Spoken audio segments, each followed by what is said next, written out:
Le premier mot qui me vient là, c'est rencontre. C'est rencontre et inspiration. Voilà, j'ai trouvé que les interventions auxquelles j'ai assisté ce matin étaient inspirantes. Ça remue un peu les ménages, hein, les ménages aussi, mais les ménages surtout. Voilà, et j'ai fait des belles rencontres. Donc j'ai envie de voir la suite. Alors, je ne l'ai pas mené seul, hein. On était plusieurs centaines de personnes à mener ce projet de transformation qui avait pour but, en fait, de simplifier l'organisation, de la rendre plus agile pour permettre de se concentrer mieux sur le client. Il y a 3 comportements cibles qui sont ressortis comme étant des comportements moteurs pour accompagner cette transformation. Alors, le focus sur le client, il n'y a pas de surprise, très certainement pas de surprise là-dessus. Et les 2 autres comportements sont plus délicats pour une entreprise qui est dans le domaine de la chimie, puisque c'est permettre aux gens de prendre des risques intelligents et aussi faire confiance. Je fais confiance. Et comment je crée cet environnement de confiance. Une des simplifications qui avait été réfléchie par les équipes elles-mêmes, c'était justement de ne plus avoir besoin de valider un certain montant d'achat sur certaines acquisitions. Et les équipes avaient laissé sauf exception.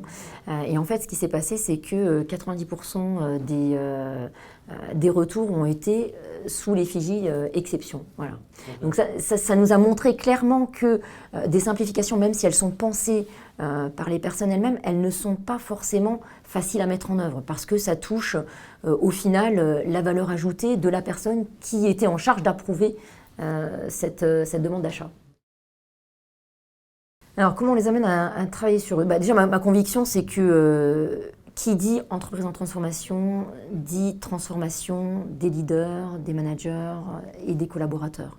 Voilà. On a besoin aussi de role modeling. Donc, ça veut dire qu'il est essentiel que les leaders se transforment. Sinon, on passe à côté de la transformation culturelle, dans tous les cas. Maintenant, comment on les amène à se transformer?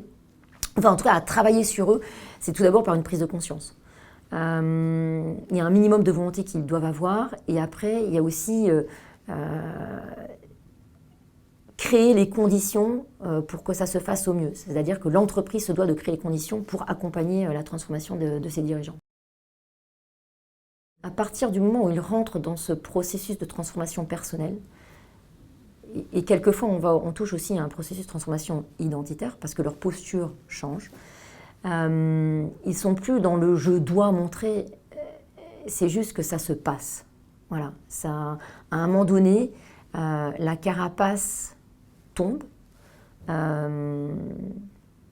et c'est là où ils deviennent le plus modélisants en fait. Très contente d'apprendre à ne rien faire. C'est bien ça.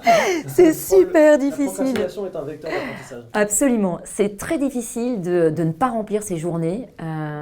Voilà, parce qu'on se fait happer par plein de choses hyper intéressantes. Donc j'apprends, j'ai une marge de progrès là-dessus, à ne rien faire, voilà, à être avec moi. Je me mets aussi à l'écriture, tout doucement. Je rencontre aussi des gens. Je rencontre des gens, en fait, sans chercher vraiment quelque chose de précis. C'est la sérendipité, je crois. Ouais. Voilà, je suis là-dedans. Ça pouvait me paraître assez désagréable il y a quelques mois. Et là, je me suis donné la permission de le faire. Je trouve que c'est plutôt génial.